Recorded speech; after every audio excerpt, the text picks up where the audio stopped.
What Jeffrey didn't know when he stood up at my 50th work anniversary party and announced to 60 of my coworkers that I'd finally be moving into Meadowbrook Assisted Living was that I owned the entire chain of 17 storage facilities across Arizona, including the one where he secretly kept his sports car collection.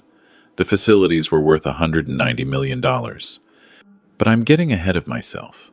My name is Thomas Mitchell. Everyone calls me Tom. I turned 69 last October, and I just finished 50 years as a mail carrier for the United States Postal Service in Mesa, Arizona. Not a supervisor, not a manager, just a regular carrier walking the same routes I'd walked since 1975. I still wore the same style of uniform, still drove the same type of mail truck, and still lived in a 1982 single-wide mobile home in Desert Vista Mobile Park that I'd bought for $9,000. My daughter Rachel had insisted on throwing this anniversary party. She'd rented out the community room at the post office, invited everyone I'd worked with over the decades, ordered sheet cakes from Costco, and strung up a banner that said, 50 years of service. "Dad, please," she'd said 3 weeks earlier, sitting at my tiny Formica kitchen table. "You've dedicated your whole life to this job. People want to celebrate you." The kitchen table had chrome legs and a yellow top with little boomerang patterns on it. Original from 1982. The whole trailer was like that. I hadn't changed much since I'd bought it. Same brown paneling, same Harvest Gold appliances, same burnt orange carpet. People thought it was sad. Tom still lives like it's 1982. I'd heard more than once. But everything worked. Everything was paid for. And I liked it that way. I'd bought the mobile home right after my wife Diane passed from ovarian cancer. We'd been married for 11 years. We had Rachel when Diane was 41, and I was 38. Rachel was only 9 when her mother died. I was 47 years old, suddenly a single father with a mortgage on a house I couldn't afford emotionally to stay in. Every room reminded me of Diane. So I sold that house in Tempe for $42,000 and bought the mobile home for $9,000. Paid cash. No mortgage. The mobile park was clean, had a small pool, and was 10 minutes from my mail route. Rachel had her own bedroom, which was all that mattered. People thought I was crazy. "You're a postal worker, Tom," my supervisor had said. "You could afford a real house." But I didn't want a real house. I wanted simplicity. I wanted to focus on raising Rachel and doing my job well. I wanted to save money for Rachel's future. What nobody knew was that my father, Harold Mitchell, had been quietly wealthy. He'd owned a small manufacturing company in Detroit that made industrial fasteners. Boring stuff. Nuts, bolts, screws for factories. He'd lived modestly his whole life. Drove a Chevrolet, wore JCPenney clothes. When he died in 1998, 2 years after Diane, he left me everything. The company had gone public in 1987. His shares were worth $37 million. I was 50 years old, still delivering mail, living in my mobile home with my teenage daughter. And suddenly I had $37 million. I didn't tell anyone, not even Rachel, who was 17 and applying to colleges. I wanted her to understand the value of work, to make her own way. So I kept delivering mail. I kept living in my trailer. I took my father's money and hired a financial manager from Phoenix, who didn't know me personally. We diversified. Real estate seemed smart. Arizona was growing. Over 20 years, I'd built a portfolio. Storage facilities, specifically. People always need storage. I started with one facility in 2000, bought 3 more by 2005, and kept expanding. By 2024, I owned 17 facilities across the Phoenix metro area, Desert Storage Solutions. The company name was bland on purpose. I was listed as owner through a holding company. Nobody connected it to Tom Mitchell, the mailman. The properties generated $7 million a year in revenue. After expenses, I cleared about $4 million annually. I lived on my postal salary of $58,000 a year and gave away or reinvested everything else. Scholarships for postal workers' kids, donations to cancer research, anonymous gifts to families I'd met on my route who were struggling. I was content. I had my routine, my trailer, my route. I drove a 1,000 997 Honda Accord with 237,000 miles on it. I wore the same style of Wrangler jeans I'd bought for 20 years. I got my hair cut at the barber shop on Main Street for $15. I was happy. Then Rachel met Jeffrey. That was 4 years ago. She was 44, working as an emergency room nurse at Banner Gateway Medical Center. She'd been through a painful divorce in her late 30s. No kids from that marriage. I'd worried about her being alone, throwing herself into those brutal ER shifts. So when she called me excited about meeting someone, I was genuinely happy for her. Jeffrey Caldwell, 39, financial advisor at Morgan Stanley. He wore suits that probably cost more than my monthly lot rent. He drove a Tesla Model S. He lived in a 4-bedroom house in Scottsdale with a pool and a 3-car garage. He had opinions about wine vintages and talked about investment portfolios the way I talked about which streets had the meanest dogs. Our first meeting was at a restaurant in Scottsdale, one of those places with valet parking and menus that don't list prices. They just say market price next to the fish. "So, Tom," Jeffrey had said, swirling something red in an oversized wine glass. "Rachel tells me you're with the post office. That's terrific. Government pension. Can't beat that stability." "Mail carrier," I'd said. "Same route for 32 years now." "Wow." He'd nodded slowly, like I'd confirmed something disappointing. "That's real dedication." My dad was military, same kind of mindset, routine, structure. There was something in his tone, nothing I could point to directly, but it was there, like he was filing me into a category. Simple man, simple life, simple mind. Rachel had jumped in. "Dad's customers love him. Some of them have known him for decades." "I'm sure they do," Jeffrey had smiled. "So where do you live, Tom?" Rachel's been a bit vague about that. "Desert Vista Mobile Park. About 10 minutes from my route. A mobile home park."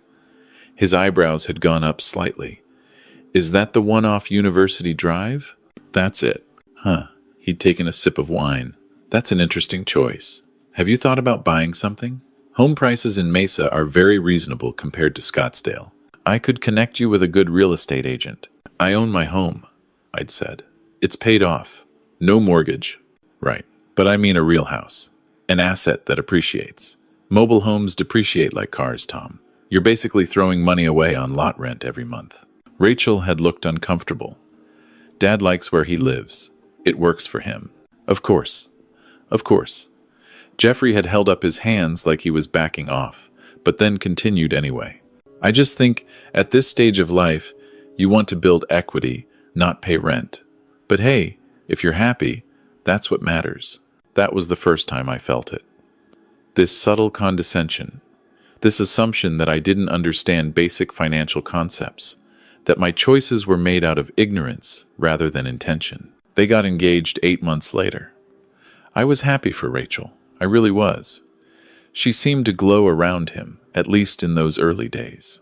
The wedding was at some resort in Sedona, 150 guests. I wore my only suit, the same one I'd worn to my wedding with Diane in 1966. It still fit. I'd taken good care of it. Jeffrey's parents were there. Richard and Constance Caldwell. Richard was a retired orthodontist. Constance came from old money. Phoenix old money. The kind of family that had bought land in the valley in the 1922 when it was all farms. Constance had looked at my suit with barely hidden distaste. "How vintage," she'd said. "Is that from an estate sale?" "It's from 1966, I'd told her. "My wedding suit." "Oh my!" She'd touched her pearl necklace. "Well, you've certainly gotten your money's worth from it." The wedding was nice. Expensive.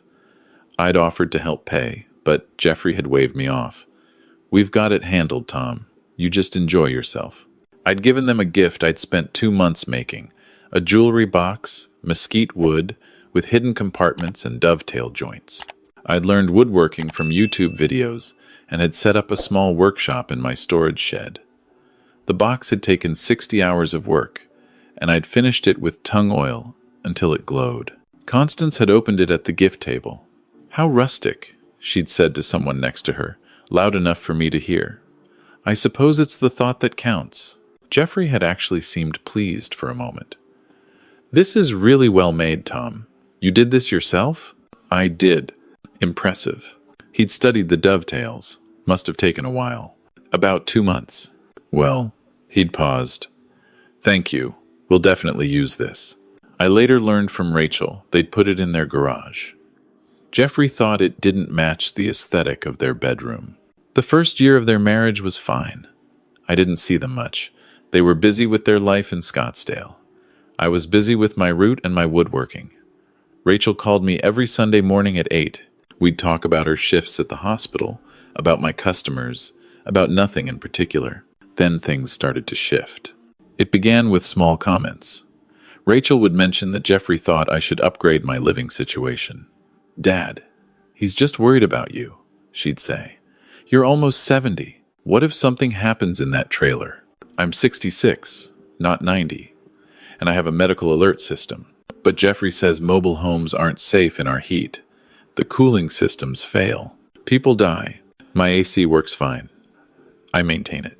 But Jeffrey kept pushing. Every visit, he'd notice something. The siding on my trailer was faded. The awning was torn. My car was a death trap. The whole mobile park was sketchy. Tom, you really should think about moving, he'd said during one visit. There are some nice senior communities in Mesa, 55 and older, activities, security, support if you need it. I don't need support. I'm still working full-time. But you're retiring soon, right? You've got to be thinking about that. I'm thinking about it. When you do retire, what's the plan? You can't maintain that trailer forever. You're on a fixed income. My pension will be fine, but it's not going to be much, Tom. Postal pensions are decent, but combined with lot rent, utilities, healthcare costs as you age, it's going to be tight. You need to be realistic. Realistic. Like I was a child who didn't understand money. The real problem started about 8 months ago. Jeffrey's mother, Constance, had become involved with a company that managed upscale assisted living facilities. Meadowbrook Senior Living. 5 facilities across the Phoenix area. They weren't cheap, starting at $6,000 a month for a studio apartment. Jeffrey had started bringing it up constantly. Mom showed me the Meadowbrook facility in Tempe, he'd say. It's actually really nice, Tom. They have activities, 3 meals a day, housekeeping, transportation to medical appointments. I don't need any of that, but you will eventually. And there's a waiting list. It's better to get on the list now. I'm not getting on any list. I'm happy where I am. Tom, I'm looking at this from a financial planning perspective. You're going to run out of money if you keep paying lot rent. Your trailer is worthless. You can't sell it for anything. Meanwhile, these assisted living places include everything. No surprise costs. At $6,000 a month, which is actually reasonable for what you get. And honestly, with your pension and Social Security, you'd need some family help. Rachel and I have talked about it. We're willing to contribute. That's when I'd realized what this really was. They weren't worried about my well-being. They were worried about their perception of me. An almost 70-year-old mail carrier living in a rundown trailer in a mobile home park didn't fit the image Jeffrey wanted to project. And maybe, though I hated to think it, they were worried about money.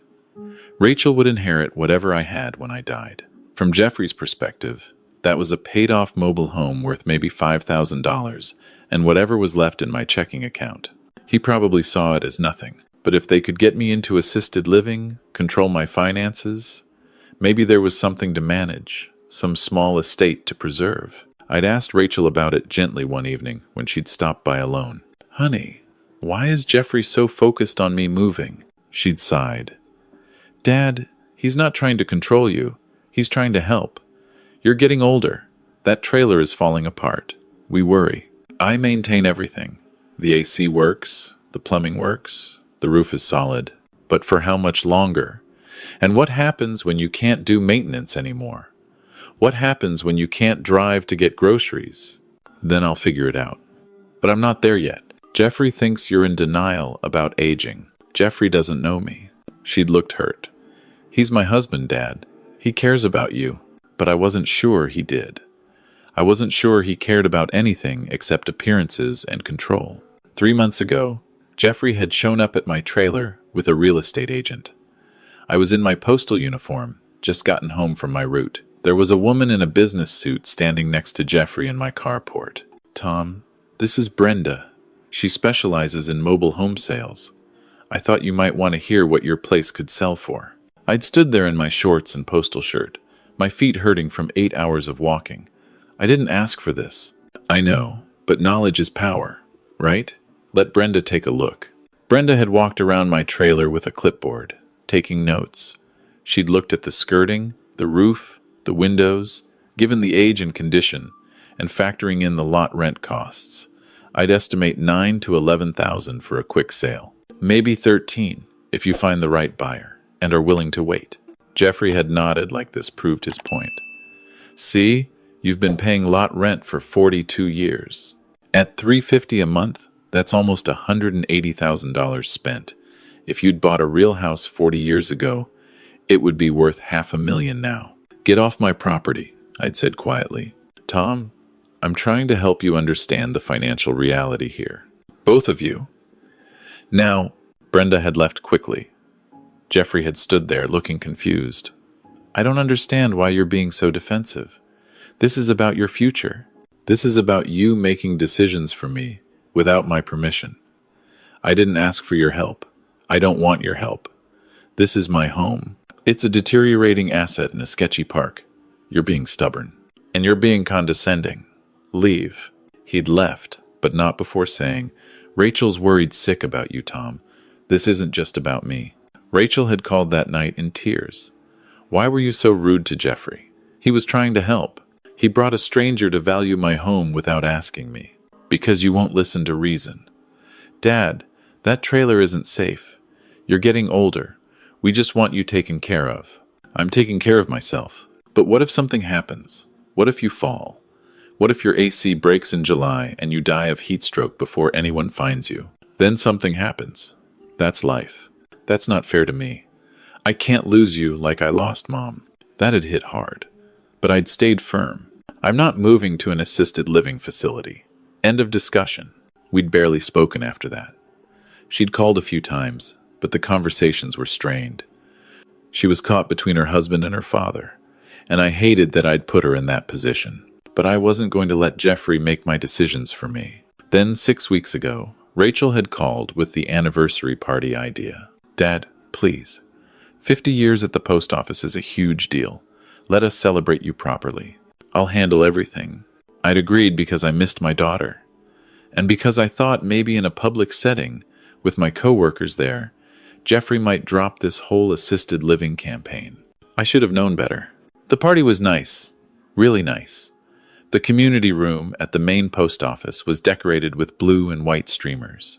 Rachel had made a slideshow with photos from my 50 years of service. Pictures of me in my 20s, my hair dark, standing next to my mail truck. Pictures from the 80s with my mustache. Pictures from just last year, my hair white now, but still wearing the uniform. 60 people showed up. Mail carriers I'd worked with for decades. Supervisors, both current and retired. Customers from my route who'd become friends. Mrs. Chen, who'd been getting mail from me for 48 years. The Rodriguez family, whose kids I'd watched grow up. Mr. Harrison, who'd been on my route since 1987 and always left me bottles of water in his mailbox during summer. People told stories. About the time I'd delivered mail during the haboob of 2011, couldn't see 10 feet, but finished my route anyway. About how I'd helped Mrs. Peterson get her Social Security check when the system glitched. About the Christmas cards I'd received from customers over the years, hundreds of them, thanking me for being reliable, friendly, part of their daily routine. Someone had made a video compilation. Former customers who'd moved away sending messages. "Mr. Tom was the best part of my childhood," one said. "Every day, at 3:15, rain or shine, there he was." Another. "When my husband died, Tom checked on me every day for months. Not just delivering mail, actually checking that I was okay." I'd gotten emotional. These people, these relationships, this had been my life's work. Not glamorous, not prestigious, but real, meaningful. Then Jeffrey had stood up. He'd waited until everyone had finished eating their cake, until the room was in that comfortable lull of conversation. He'd tapped his fork against his plastic cup, until people quieted down. "If I could have everyone's attention," he'd said, smiling, "I'd like to say a few words about my father-in-law, Tom." Rachel had looked surprised. She hadn't known he was planning to speak. "Tom Mitchell," Jeffrey had begun, "is a man who represents the backbone of America. 50 years of service, 50 years of showing up, rain or shine, delivering mail to people who depend on him. A humble man who's never asked for much." People had nodded, smiling. "But as we all know," Jeffrey had continued, "time catches up with all of us. Tom is 69 years old now. He's been living alone in a mobile home in conditions that, frankly, aren't suitable for someone his age. We've been worried about his safety, the isolation, the lack of support." I felt my chest tighten. Rachel and I have tried to talk to Tom about better living arrangements, but he's been resistant. He's proud. I get it. But pride can be dangerous. The room had gotten quiet, uncomfortable.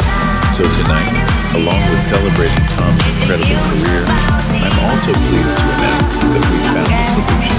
My mother, Constance Caldwell, sits on the board of Meadowbrook Senior Living. She's secured a spot for Tom at their Tempe location. Beautiful facility, everything he needs, medical staff on site. He'll be moving in at the end of next month. The room had gone silent. "We've already started the paperwork," Jeffrey had continued, like this was good news. "His mobile home will be listed for sale, and the proceeds plus his pension will cover most of the costs. Rachel and I will make up the difference because family takes care of family." He'd raised his plastic cup to Tom, and to finally getting him somewhere safe and appropriate for his golden years. Nobody had raised their cups. The silence was deafening. I'd stood up slowly. Every eye in the room was on me. I could see my coworkers looking shocked. Mrs. Chen with her hand over her mouth. Mr. Harrison, with his jaw set, angry. "Jeffrey," I'd said quietly, "what makes you think I'm selling my home?" He'd smiled like I was a confused old man who'd forgotten. "Tom, we've discussed this multiple times. It's what's best for you. We've discussed you wanting me to sell. I never agreed. But you can't keep living in that trade. It's not safe. Everyone here knows how it is. You can't maintain a home at your age. You need support, supervision." That's when Mr. Harrison had stood up in the back of the room. "Jeffrey, do you know who Tom is?" Jeffrey had looked confused. "He's my father-in-law. He's a mail carrier. For 50 years, Mr. Harrison had said. "And do you know what else he's been doing for the past 24 years? "I don't know what you mean." Mr. Harrison had walked forward. He was 78, retired now, but he'd been vice president at Desert Trust Bank until 2015. "I've been Tom's banker since 2000. Well, one of his bankers. His primary wealth manager is out of Phoenix, but I handle some of his local transactions." The room had started to murmur. Jeffrey had paled slightly. "What transactions?" "Property acquisitions, mostly. Tom's been buying storage facilities since 2000. Another voice. "Susan Chen, Mrs. Chen's daughter, now a commercial real estate attorney in Phoenix." "Wait, Mr. Mitchell, are you TSM Holdings?" I'd taken a breath. This wasn't how I'd wanted this to come out, ever. "Yes," I'd said quietly. The room had erupted in whispers. Jeffrey had stammered. "But that's the largest storage facility operator in the Phoenix metro area." Susan had nodded, pulling out her phone. 17 facilities. I've worked on leases for 2 of them. The owner is listed as TSM Holdings, registered agent Thomas S. Mitchell. I've never made the connection. Thomas Stanley Mitchell, Mr. Harrison had added. Total property value approximately $190 million. Annual revenue around $7 million. Tom's been one of our bank's largest depositors for 2 decades. Every face in the room had turned to me. Jeffrey looked like he might faint. "That can't be right. You're a mail carrier. You live in a trailer." "A mobile home I bought in 1982 for $9,000, I'd said, "that I chose to live in, that I maintained and paid for, while I built a business." Rachel had sat down hard in her chair, her face white. "My father died in 1998, I'd continued. Left me $37 million from his manufacturing company. I was 50 years old, had a teenage daughter to raise, and a job I loved. So I kept working, kept living simply, and invested the money. Real estate seemed smart. Arizona was growing. People always need storage. I'd look directly at Jeffrey.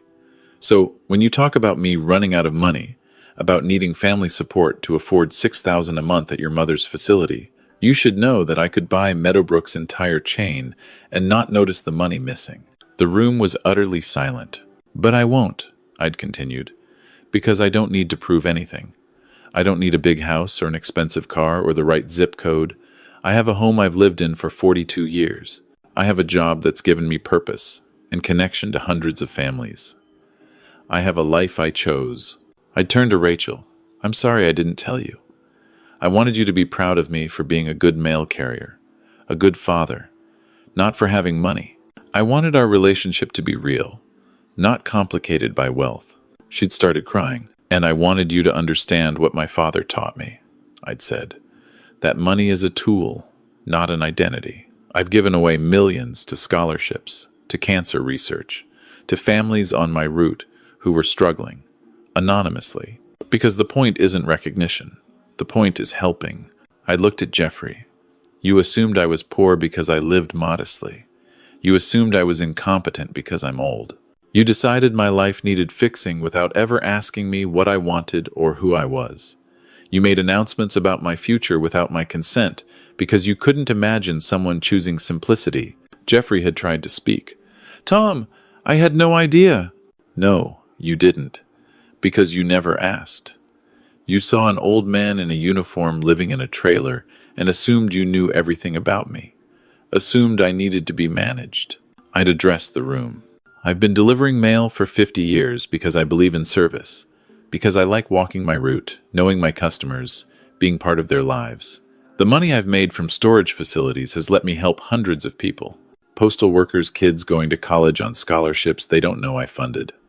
Families keeping their homes when they hit hard times, with anonymous help they never traced back to me. I'd picked up my plastic cup of punch. So thank you all for being here tonight. Thank you for 50 wonderful years. Thank you for every family that trusted me with their mail, their packages, their small daily kindnesses. And Jeffrey, I'd looked at him directly. I'm not selling my home. I'm not moving to assisted living. I'm living exactly the way I want to live. And when I die, Rachel will inherit everything, including TSM Holdings and every property it owns. The room had erupted in applause. Real, sustained applause. Jeffrey had stood there looking like the floor had disappeared beneath him. Constance had already left the room. Richard had followed her. Rachel had come to me, wrapped her arms around me, and sobbed into my shoulder. Dad, I'm so sorry. I'm so sorry. It's okay, sweetheart. It's not. I didn't trust you. I let Jeffrey convince me you needed help when you were doing fine. You were trying to take care of me. That's what good daughters do. Jeffrey had approached slowly. Tom, I don't know what to say. You could start with an apology. I'm sorry. I'm truly sorry. I completely misread everything. You judged me by appearances, by assumptions. You decided who I was without ever really getting to know me. I know. I was wrong. I'd looked at him for a long moment. He looked genuinely shaken. Jeffrey, I don't need you to understand my choices, but I need you to respect them.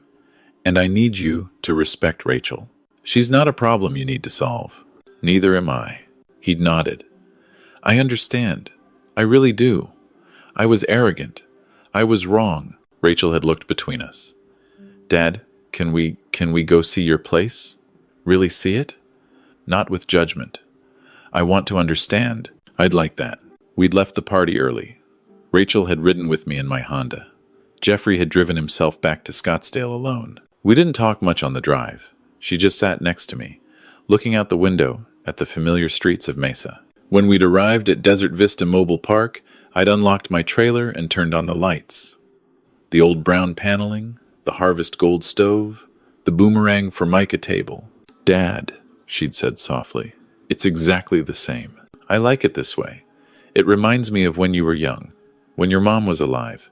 She'd walked through slowly, running her hands over the walls, the furniture. She'd stopped at a photo of Diane, young and smiling, holding baby Rachel. "I barely remember her," Rachel had said. "You were 9 when she passed. But you're so much like her. She would be so proud of you." She'd started crying again. "I feel like I've been so focused on what I thought you needed that I forgot to ask what you wanted." "You haven't forgotten anything. We're here now. But why didn't you tell me about the money? Why let me worry about you?" "Because I wanted you to know me as your father, not as a bank account. And I wanted to teach you what my father taught me, that how you live matters more than what you own." She'd looked around the trailer. "You really are happy here." "I really am. I know every neighbor. I swim in the pool.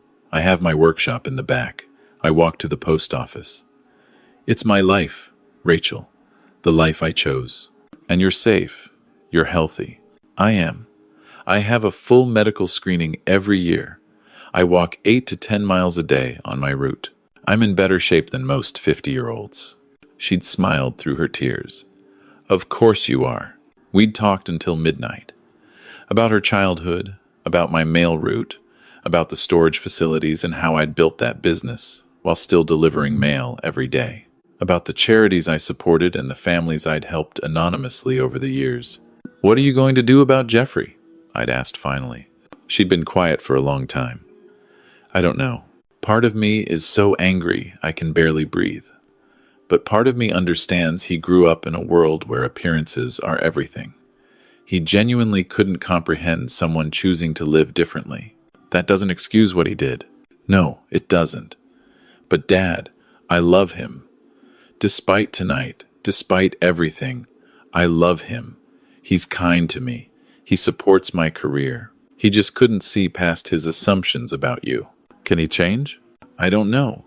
But I'm going to find out. Because I'm not losing you again. Not for anyone." She'd stayed the night in the guest bedroom, the same bedroom she'd grown up in.